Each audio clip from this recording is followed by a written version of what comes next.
Hello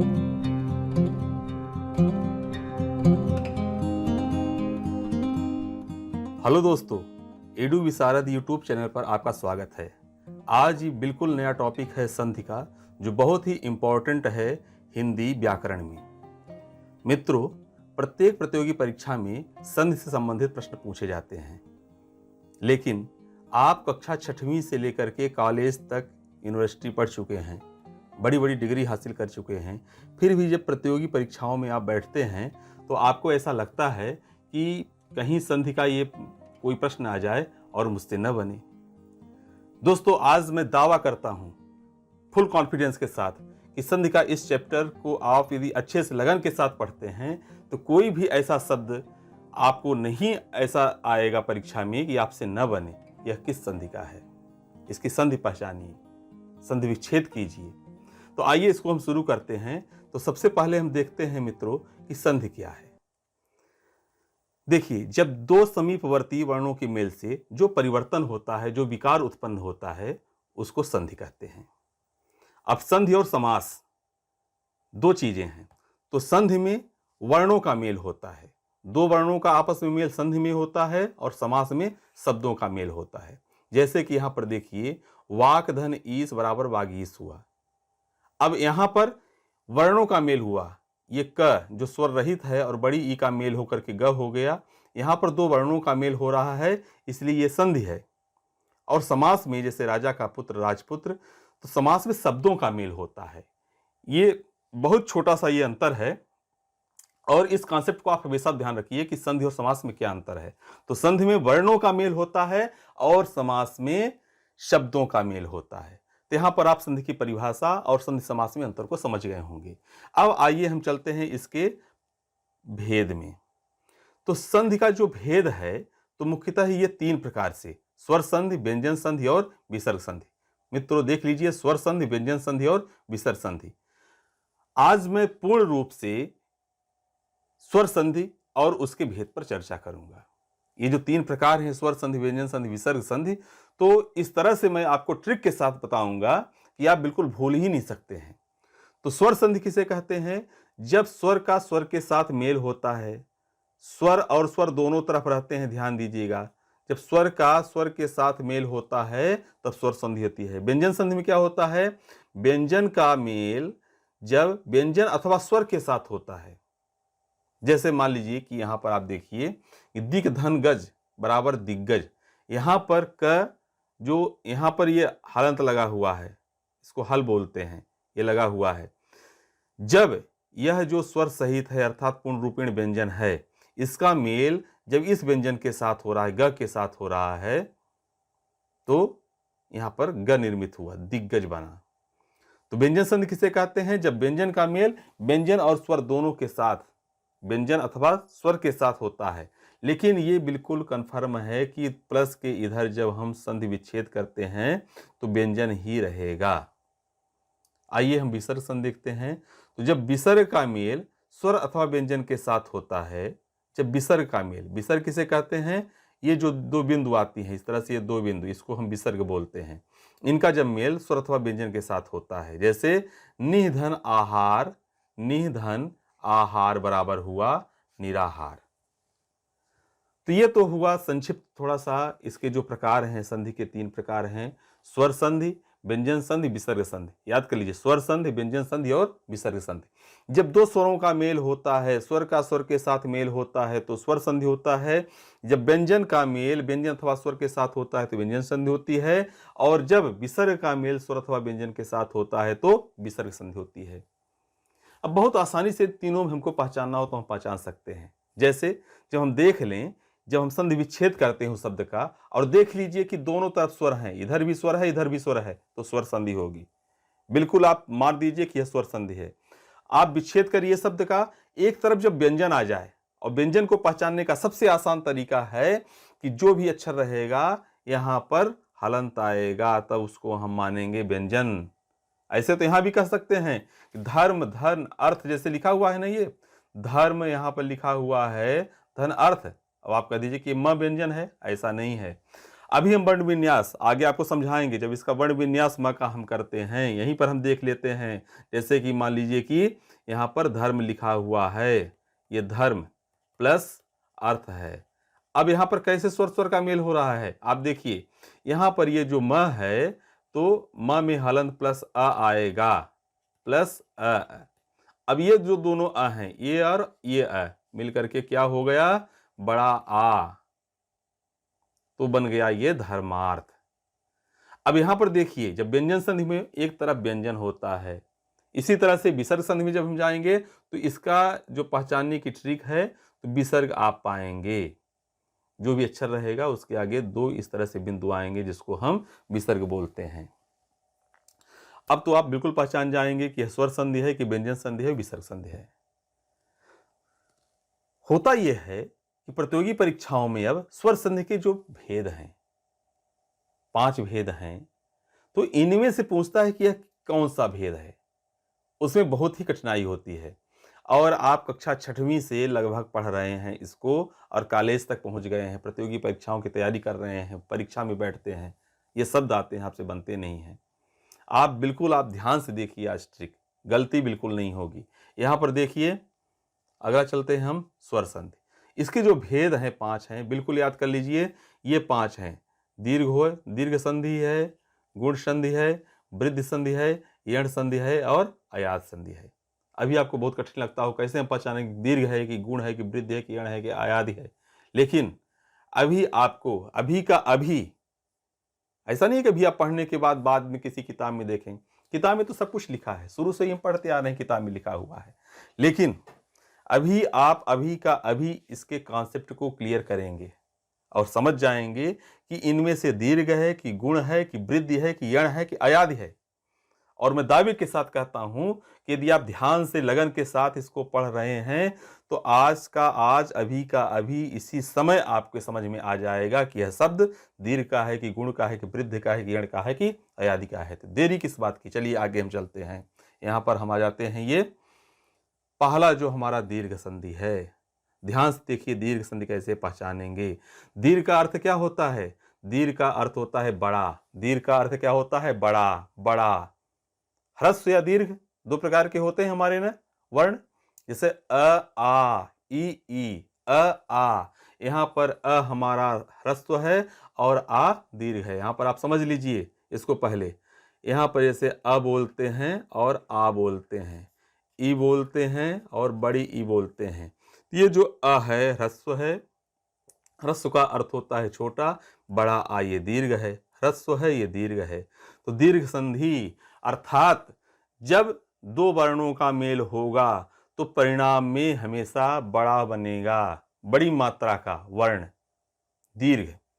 अब यहां पर आप देख लीजिए कि जब अ ई उ का मेल अ ई उ के साथ होता है, अब अ ई उ ह्रस्व या दीर्घ हो, अर्थात अ आ ई उ का मेल जब अ आ ई उ यहां पर हम लिख दिए हैं ह्रस्व या दीर्घ, तो हमेशा इसका परिणाम ये होता है कि दीर्घ होता है। आ ई उ, जैसे कि यहां पर देखिए देव धन अर्चन, देव अर्चन।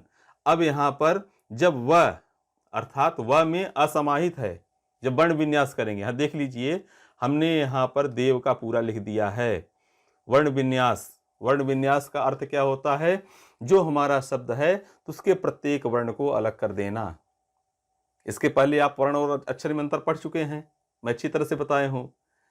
नहीं तो आप देख लीजिए जो पुराने हमारे वीडियोज हैं, फिर भी यहाँ पर जब ये उल्लेखित हो गया है तो आपको समझा रहा हूँ।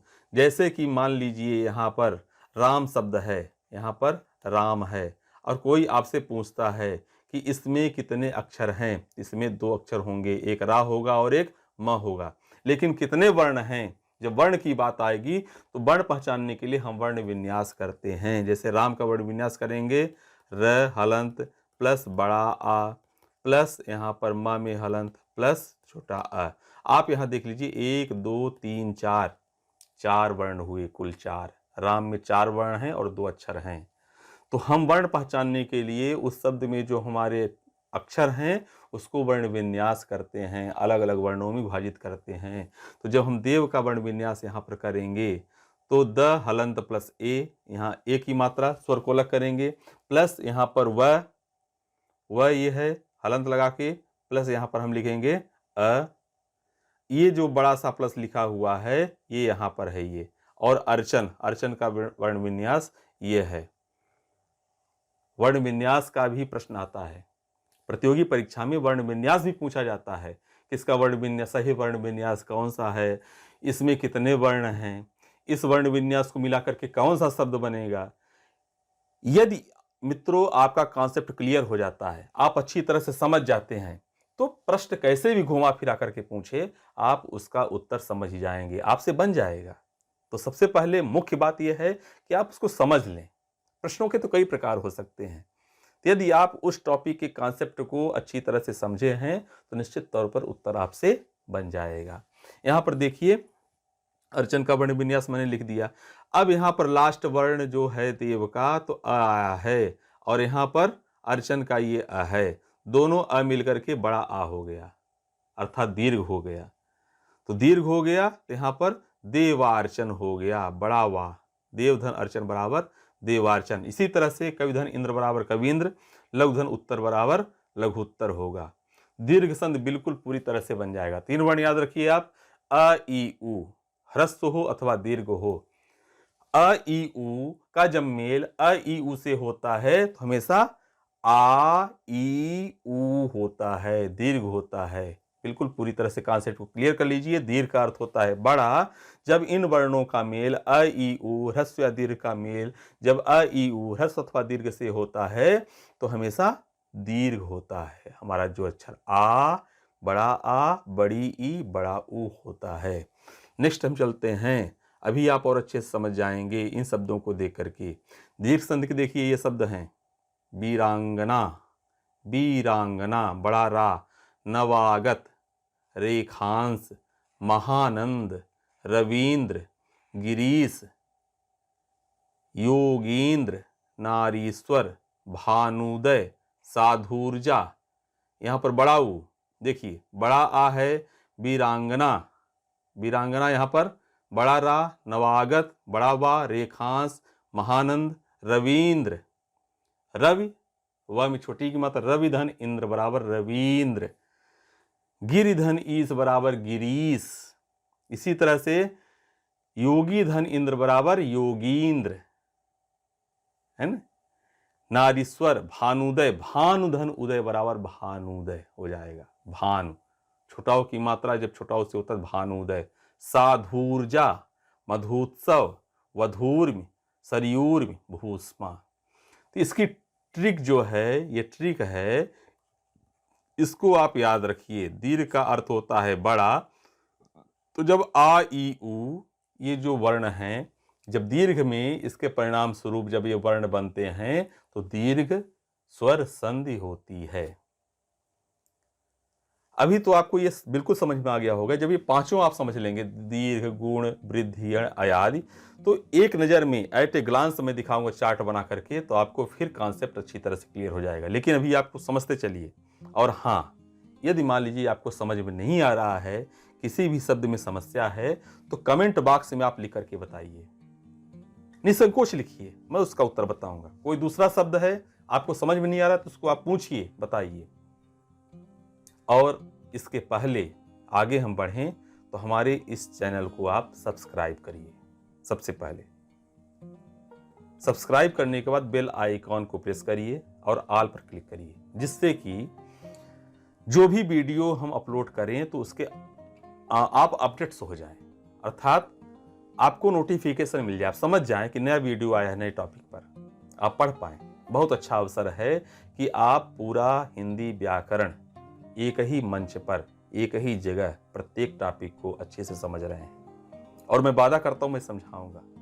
कहीं भी यदि कुछ भी आपको शंका होती है, कहीं आपको समस्या होती है, जरूर पूछिए मुझसे, कमेंट बॉक्स में लिखिए, मैं उसका उत्तर दूंगा और बताऊंगा, और उस पर अलग से वीडियो बनाऊंगा, वीडियो के माध्यम से बताऊंगा।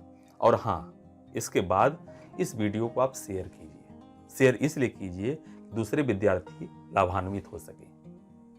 लॉकडाउन है, कहीं दूसरी जगह कोचिंग पढ़ने नहीं जा सकते हैं, तो घर बैठ करके अच्छे से अपनी तैयारी कर सके।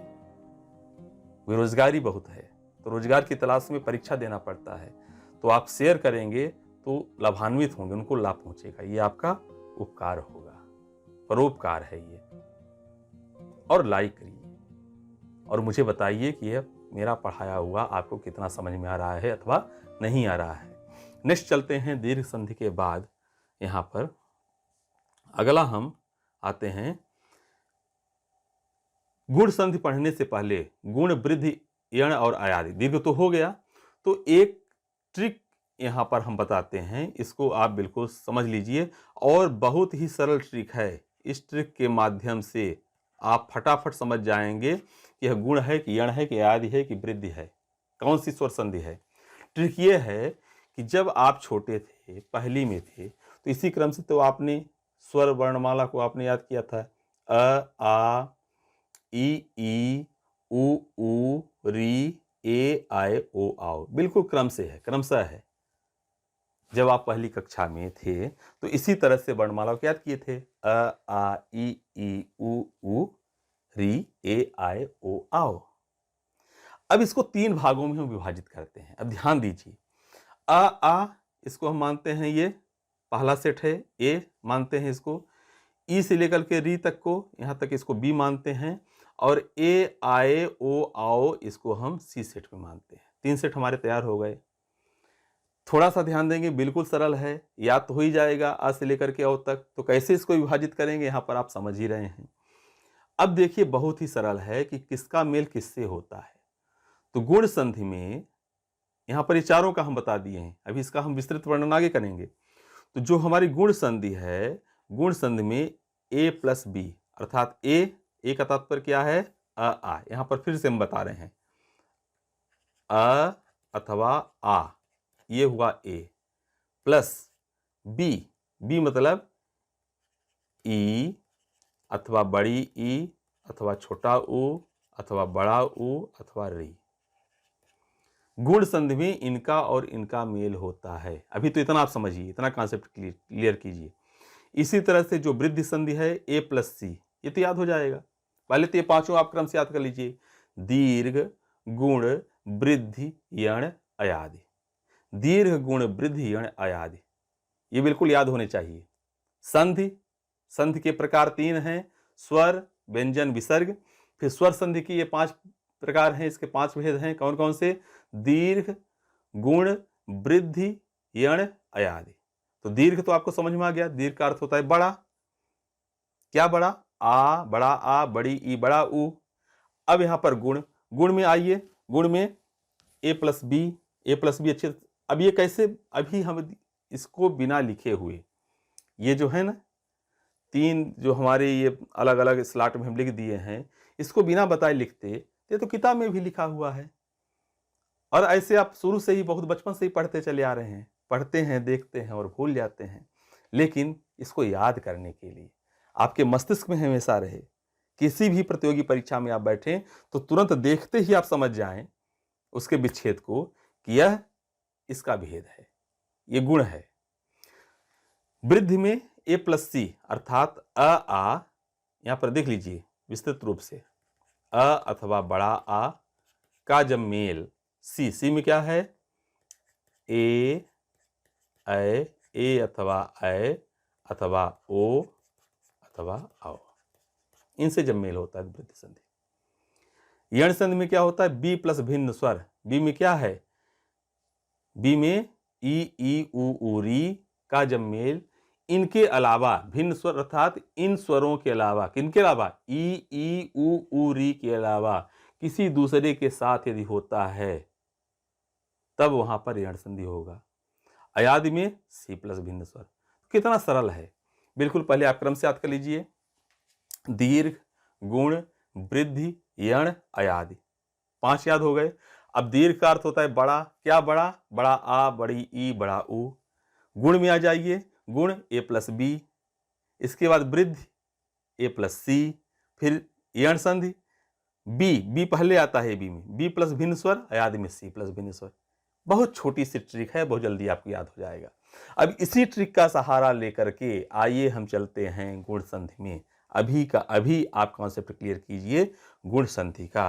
आइए नेक्स्ट हम चलते हैं गुण संधि में। ये है गुण संधि, यहाँ पर है a प्लस बी, आप देख रहे हैं। अब यदि इसको बिना लिखे हुए हम यहाँ से यहाँ तक लिख देते तो आपको लगता कि अरे ये तो फिर वही कहाँ अ है, कहाँ आ, कहाँ ई। एक बार तो आप ध्यान से पढ़ेंगे, फिर भूल जाएगा, दिमाग से निकल जाएगा। लेकिन यदि आप a प्लस बी याद रखे हुए हैं, a का अर्थ होता है अ अथवा आ, और b में ई से लेकर के री तक के यहाँ पर ये हमारे वर्ण आते हैं क्रम से। यदि इनका मेल अ अथवा आ का मेल ई उ री से हो तो क्रमशः ई का ए होता है, उ का ओ होता है, री का अर होता है। बहुत सरल है। ई का ए ओ अर, गुण में याद रखिए ए ओ अर। यहाँ पर ए प्लस बी जैसे लिखा हुआ है तो इसके बराबर आप यहाँ लिख भी सकते हैं। आपको सूत्र याद करना हो तो कर लीजिए ए ओ अर। बहुत सरल फार्मूला है ना। गुण संधि किसे कहते हैं? ए प्लस बी बराबर ए ओ अर, गुण संधि। अब कैसे होता है फिर से यहाँ, इसलिए मैं बार बार ये वर्ण विन्यास समझा रहा हूं कि आपको संधि तो समझ में आ जाए कि संधि मेल कैसे होता है। वर्णों का मेल एक बार समझ में आ जाए, बहुत अच्छे समझ में आ जाएगा आपको।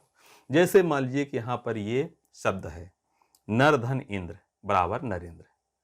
अब यहाँ पर र का वर्ण विन्यास होगा र में हलंत प्लस अ, यहाँ पर प्लस ई, तो ये अ और ये ई मिलकर के ए हो गया। कैसे हुआ? यहाँ पर देख लीजिए, अ आ का मेल जब ई से होता है तो ए बनता है। ठीक, अब यहाँ पर देखिए कैसे नरेंद्र कैसे होगा, न तो पूरा आएगा, लिख दिया। अब इस र और ये ई मिलकर के ए हो गए, लेकिन किसके साथ हुए? र के साथ हुए।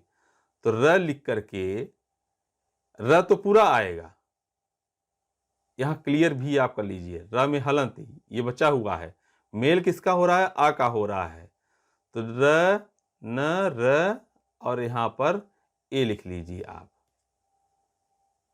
है ना। और फिर ये इंद्र पूरा लिख लीजिए।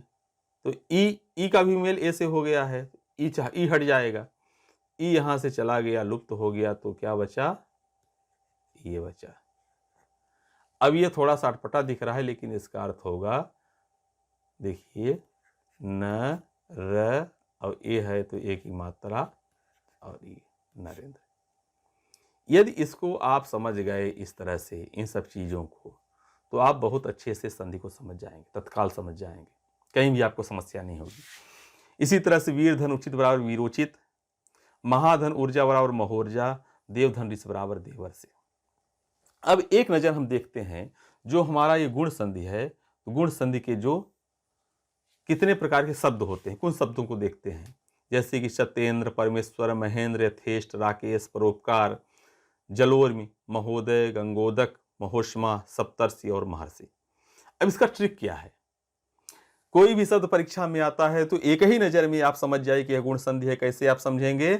आधार रेखा के ऊपर यदि ये मात्रा होती है अ अथवा ओ की, यहां पर देख लीजिए, ए अथवा ओ की मात्रा यदि होती है तो वहां पर गुण संधि होगा। सब में लगा हुआ है, यहाँ पर सत्येंद्र में है, परमेश्वर में ए है, महेंद्र में ए है, यथेष्ट में है, राकेश में है, परोपकार में है, यहाँ पर महोदय है, यहाँ पर गंगोदक है, यहाँ पर महोष्मा है। हर जगह यहाँ पर ए अथवा ओ की मात्रा। तो गुण संधि आप याद कर लीजिए। इसकी ट्रिक क्या है? आधार रेखा के ऊपर यदि आपको ये मात्राएं दिखती हैं, ए और ओ की मात्राएं दिखती हैं, तो गुण संधि होगा। फिर से एक बार देख लीजिए, दीर्घ संधि बड़ा, क्या बड़ा? आ ई ऊ बड़ा। अब गुण कितना छोटा सा है, ए प्लस बी याद रखिए, ए ओवर हो जाता है दोनों मिला करके। और शब्दों के यदि आप देखते हैं, इसको छोड़िए आप, यदि ये पहचानने के लिए आता है कि निम्नलिखित में से कौन सा शब्द गुण स्वर संधि का है, शब्दों को देख लीजिए। यदि ए और ओ की मात्रा ये दोनों लगी हुई हैं, इसको आप ध्यान से पुनः देख लीजिए। यदि ये मात्रा है तो आप बिल्कुल आंख बंद करके मार दीजिए कि यह गुण संधि है, बिल्कुल गलत नहीं होगा। नेक्स्ट हम चलते हैं वृद्ध संधि में। वृद्ध संधि जैसा कि अभी हम चर्चा किए थे, फिर वही सूत्र हमारा जो ट्रिक है ए प्लस सी। ए क्या है? अथवा आ है। सी में क्या आते हैं? ए ऐ ओ औ आता है। इन दोनों के मेल से इसके बराबर ऐ होता है अथवा औ होता है। कितना सरल है, वृद्धि संधि बहुत बहुत ही सरल है। अब यहाँ पर देखिए, जैसे कि 1 धन 1 बराबर 1 1, उसी तरह से वर्ण विन्यास हम का के यहाँ किए हैं, क को तोड़ दिए हैं, क हलंत प्लस यहाँ पर अ प्लस ए यहाँ पर आ गया तो अय हो गया, 1 1 बन गया। अब वृद्धि संधि कितना सरल है, ए प्लस सी बराबर क्या हो जाता है, वृद्धि हो जाती है। वृद्धि अर्थात वह बहुत सयाना हो जाता है, उससे बड़ा हो जाता है, बढ़ जाता है। क्या बढ़ जाता है, आय और अव हो जाता है। ठीक है, अब देखिए इसके कुछ शब्दों को देख लीजिए तो आप समझ जाएंगे। शब्द है लोकेशणा, धनेश्वर्य, सदैव, महेश्वर्य, वनौषध, परमोदार्य, महोषध, महोदार्य। अब इन शब्दों को यदि हम एट ए ग्लांस देखते हैं, एक बार में यदि आप देखिए तो क्या आपको दिखाई दे रहा है, सभी के ऊपर इसकी मात्रा ए की लगी हुई है। तो इसका ट्रिक क्या है, वृद्धि कैसे हम पकड़ेंगे, यदि किसी भी शब्द के ऊपर ए की मात्रा लगी हुई है, इस शिरोरेखा के ऊपर यदि डबल ओ है, इस तरह से यदि बना हुआ है, ये आप देख रहे हैं, जैसे कि लोकेशणा में है, धनेश्वर में है, सदैव में है, महेश्वर में है, वनौषध में है, परमोदार में है, यदि ये अ की मात्रा है तो बिल्कुल आंख बंद करके आप कह दीजिए कि यह वृद्ध स्वर संधि है, बिल्कुल कंफ्यूजन नहीं। 3 हम पढ़ चुके हैं क्रम से, फिर एक बार देख लीजिए कि स्वर जो दीर्घ स्वर संधि था किसमें था, दीर्घ अर्थात बड़ा, क्या बड़ा, बड़ा आ, बड़ी ई, बड़ा ऊ। फिर गुण में आ जाइए, गुण में क्या था, ए ओवर हो जाता है। और यहाँ पर इसकी ट्रिक है कि इसको आप ध्यान में रखिए कि ये मात्रा मिल जाए तो आपको वृद्धि संधि होगी। नेक्स्ट हम चलते हैं यण संधि में। यण संधि का फार्मूला हम पढ़े थे, बी प्लस भिन्न स्वर, ध्यान रखिए। अयादि का क्या होगा, सी प्लस भिन्न स्वर, क्रम से हैं। यण के बाद अयादि आता है, यण में बी प्लस भिन्न स्वर और अयादि में सी प्लस भिन्न स्वर। तो यहां पर ये जो बी प्लस भिन्न स्वर यहां पर है, तो बी क्या है, अभी इसी को केवल इसी चैप्टर के कोई देखता है तो समझ ही नहीं पाएगा कि बी क्या है, बी प्लस भिन्न स्वर। तो आप उसी फार्मूला को जरूर याद रखिए। अब इतना भर समझ में नहीं आएगी, इस वीडियो को कोई बीच से देखता है तो सोचेगा कि ये क्या है बी प्लस भिन्न स्वर, ABCD कहां से आ गया, ये बीजी व्यंजक गणित का कहां से चलने लगा। लेकिन जब ट्रिक हम पढ़ते हैं तो ट्रिक इसी तरह से होती है, उसके कॉन्सेप्ट को इसी तरह से क्लियर करते हैं। बी का अर्थ हुआ ई उ री प्लस भिन्न स्वर।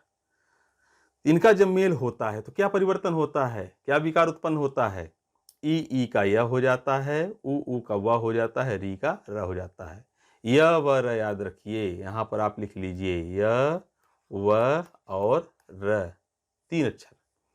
तो ये जब 3 अक्षर आप याद रखेंगे तो यहाँ पर यण लिखा हुआ है तो पहला अक्षर इसका यह है, तो यह इसका भी पहला है, तो यह वर आपको आसानी से याद हो जाएगा, यह वर।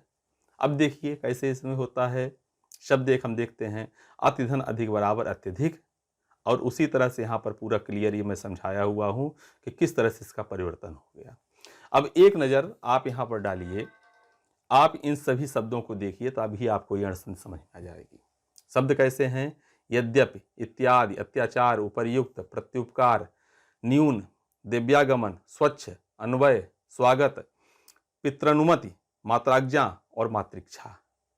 मातृक्षा आपको ऐसा शब्द है तो एक शब्द को मैं यहाँ पर समझा दिया हूँ, मातृधन इच्छा। त्री का जब वर्ण विन्यास करेंगे तो त में हलंत प्लस री, रीश्वर है, प्लस ये वाला ई यहाँ पर है, ये तो री और ई मिलकर के र हो गया हलंत वाला, तो यहाँ पर मातृच्छा हो गया। ये र में छोटी की मात्राएं लग गई और त में ये र लग गया तो त का त्र बन गया और छोटी ई मिल करके मातृच्छा हो गया। अब इसका ट्रिक देखिए, बहुत छोटा सा ट्रिक है। ट्रिक क्या है, बिल्कुल सरल है।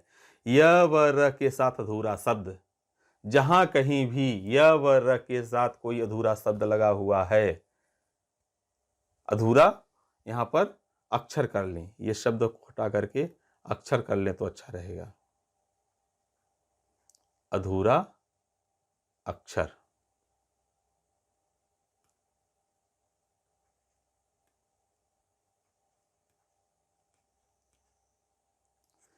यदि य व र के साथ अधूरा अक्षर हो तो क्या हो जाता है, हमेशा यण संधि होती है। अब कैसे अधूरा होगा, यहां पर देखिए, यद्यपि, ये यद्यपि ऐसा लिखा हुआ है, इसको ऐसा भी लिखा जाता है, यद्यपि। ये देखिए आधा द य के साथ, तो य के साथ ये आधा अक्षर है यद्यपि, यहाँ पर यण संधि होगी। य के साथ आधा त लगा हुआ है तो यण संधि है। य के साथ आधा त लगा है अत्याचार। इसी तरह से यहाँ पर य के साथ आधा र यहाँ पर है, आधा त है। य के साथ आधा न है, य के साथ आधा व है, व के साथ आधा स है ना। य व र इन तीनों के साथ अधूरा अक्षर कोई भी यदि जुड़ा रहे, अधूरा अक्षर मतलब आधा अक्षर स्वर विहीन, तो यण संधि होगी। बिल्कुल यदि प्रतियोगी परीक्षाओं में इस तरह से प्रश्न आता है कि निम्नलिखित में से यण संधि कौन सी है, आपको यदि य व र के साथ अधूरा अक्षर मिलता है तो आंख बंद करके बिल्कुल आप, गलती तो हो ही नहीं सकती है, इसमें गलती नहीं, गलती की ऐसी की तैसी, बिल्कुल आपको समझ में आ जाएगा कि यह यण संधि है। नेक्स्ट हम चलते हैं, अभी देख लेते हैं कि अगला कौन सा है, अयाद संधि। अयाद संधि जैसा कि फार्मूला भी आप पढ़े थे, सी प्लस भिन्न स्वर। अब ये सी क्या है, ए आई ओ आओ, पहले ही मैं याद करा चुका हूं और बहुत सरल है याद करना। फिर से आप देख लीजिए कि सूत्र क्या था, अ आ ए स्लॉट में था, ई उ री यहां तक बी स्लॉट में था, ए आई ओ आओ ये सी में। तो ए आई ओ आओ है ये प्लस भिन्न स्वर, जब दोनों का मेल होता है तो ए का अय होता है, अय का आय होता है, ओ का औ होता है, औ का आव होता है। बहुत कितना सिंपल है, अय आय औ आव हो जाता है। इनका जब मेल होता है, सी प्लस भिन्न स्वर का जब मेल होता है तो अय आय औ आव हो जाता है। अयादि, अयादि का अर्थ ये है आय धन आदि। कितना सरल है। यण संधि को आप कैसे याद रखेंगे, य व र, ये जो पहला अक्षर है, इसी तरह अय से याद रखेंगे तो अय आय औ आव। अब यहां पर ये देखिए एक उदाहरण से हम समझते हैं, जैसे कि ने धन अन बराबर नयन, ने धन न बराबर कैसा हो गया, क्या, नयन। अब ने का वर्ण विन्यास करेंगे, न में हलंत प्लस ए प्लस ये वाला अ यहां पर है, ए और अ मिल करके अय हो गया। अब देखिए कैसे बनाए, इस न में ये न बचा, इसको हम लिख दिए यहां पर। अब जब ये अय है तो ये वाला अय इसमें सम्मिलित हो गया, यहां पर लिखिए ना, ये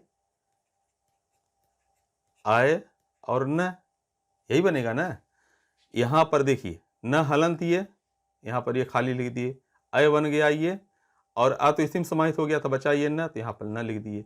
अब ये तीनों मिलकर के बन गए न में अ न, य न, नयन हो गया। से धन अन बराबर सयन, नय धन इका बराबर नायिका। अब फिर से हम कुछ शब्दों को देख लेते हैं जिससे कि हम समझ जाएं यह अयाद संधि है। यहां पर देखिए, नायक, पवन, श्रवण, पवित्र, गवीस, पावन, पावक, नाविक, भावुक, ये सभी शब्द अयाद संधि के हैं। अब इसकी ट्रिक क्या है, ट्रिक है कि ये जो शब्द हैं बहुत सीधे साधे हैं। आप देख लीजिए कि ए यहां पर ओ आय आओ की मात्रा नहीं आती, ए आय ओ आओ, इसको ऐसा आप पढ़ सकते हैं, ए आय ओ आओ की मात्रा नहीं आती, अर्थात इनके ऊपर ये जो शिरोरेखा है, तो शिरोरेखा के ऊपर आप ए आय ओ आओ नहीं पाएंगे। तो यदि कभी परीक्षा में आ जाए कि निम्नलिखित में अयाद संधि कौन सी है, तो आप अच्छी तरह से देख लीजिए कि इस जो शिरोरेखा है उसके ऊपर ये मात्रा बिल्कुल नहीं आती है, और अधिकतम ये जो शब्द होते हैं 3 अक्षर के होते हैं, 3 अक्षर के शब्द होते हैं, और इनके ऊपर ये जो शिरोरेखा से तात्पर्य जैसे पवन है, श्रवण है, पवित्र है, यहाँ पर आया हुआ है तो छोटी की मात्रा आई है।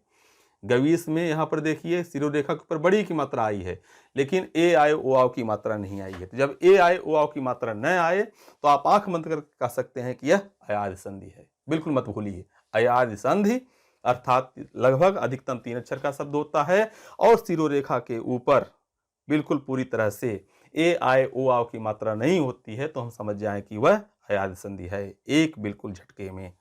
अब यहाँ पर हम एट ए ग्लांस देखते हैं, इसको आप देख लीजिए तो अभी आपको पूरी तरह से जो अभी तक आपने अध्ययन किया पांचों का अलग अलग दीर्घ, गुण, वृद्धि या अयादि, दीर्घ, गुण, वृद्ध, यण, अयादि। ये स्वर संधि के ये 5 भेद लिख दिए हैं। दीर्घ है, गुण है, वृद्धि है, यण है, अयादि है। तो एक एट ए ग्लांस से आप देख लेंगे फिर एक बार तो आप बिल्कुल नहीं भूल सकते हैं। दीर्घ संधि, दीर्घ का अर्थ होता है बड़ी, बड़ी मात्रा का। क्या बड़ी? आ, ई, उ। गुण संधि में क्या होता है? अय और ओ की मात्रा होती है, जैसे कि पुष्पेंद्र, नरेश, हितोपदेश। वृद्धि संधि, वृद्धि मतलब होता है वह बूढ़ा हो गया है। क्या बूढ़ा? ये मतलब बढ़ गया है, मतलब अय की मात्रा, सदैव हो गया, परमौषध हो गया, महोदार्य हो गया। जब ये दोनों इस तरह से दो सींग, वृद्ध याद रखिए, इस तरह से यदि दो सींग उसके ऊपर लगे हुए हैं, शिरोरेखा के ऊपर दो सींग आ रही है तो वहां पर वृद्ध होगा। वृद्ध ऐसे याद रखिए, वृद्ध, दो सींग इस तरह से। तो यहाँ पर सदैव है, दो हैं यहाँ पर, सदैव में देख लीजिए, सदैव, परमौषध है, महोदार्य है, तो यहाँ पर वृद्ध संधि है। यण संधि कैसे याद रखेंगे? य व र के पहले आधा, फिर यहाँ पर ये अक्षर, इसको मान लीजिए आप आधा अक्षर, जैसे इत्यादि, दिव्यागमन, पित्राज्ञा। य व र के पहले यदि आधा अक्षर कोई दूसरा मिला हुआ है तो वहां पर यण संधि होगी। अयाद संधि, अयाद संधि ये बिल्कुल ए, आए, ओ, आओ की मात्रा नहीं आती है। 3 अक्षर के शब्द होते हैं, गायक है, भवन है और भावुक है। तो एट ए ग्लांस पूरी तरह से आपको भी याद हो गया होगा। दीर्घ क्या होता है? बड़ा, आ, ई, उ। गुण क्या होता है? ए और ओ की मात्रा होती है, पुष्पेंद्र, नरेश, हितोपदेश। ट्रिक में चलते हैं। वृद्धि, सींग, बड़ा। यण, य व र के पहले कोई आधा अक्षर जुड़ा हुआ हो तो वहां पर यण होता है। अयाद में ए, आय, ओ, आओ की मात्रा शिरोरेखा पर बिल्कुल नहीं होती है, सिंपल सा होता है वह अक्षर, और लगभग 3 अक्षर का वह शब्द होता है, अयादि होती है। तो ये था आज स्वर संधि के बारे में फुल डोज, पूरी तरह से। इसके अलावा कहीं भी पढ़ने की आवश्यकता नहीं है, किसी भी किताब, किसी भी वीडियो को देखने की आवश्यकता नहीं है। आप पुनः इसको अच्छे से समझिए और आंख बंद करके यदि परीक्षा में कभी भी आए तो आप दीर्घ, गुण, वृद्धि, यण, अयादि में से आप पहचान जाएंगे कि यह कौन सा अक्षर है। इसके विग्रह को कर लेंगे, संधि विच्छेद को कर लेंगे आप। इसी तरह से हम अगले वीडियो में व्यंजन संधि के बारे में बात करेंगे, ट्रिक के माध्यम से ही। जरूर आप देखिए, अपने कॉन्सेप्ट क्लियर कीजिए। चैनल को अभी का अभी सब्सक्राइब कर लीजिए, अभी का अभी शेयर कीजिए, अभी का अभी लाइक कीजिए। मिलते हैं अगले वीडियो में व्यंजन संधि के साथ। तब तक के लिए नमस्ते, धन्यवाद।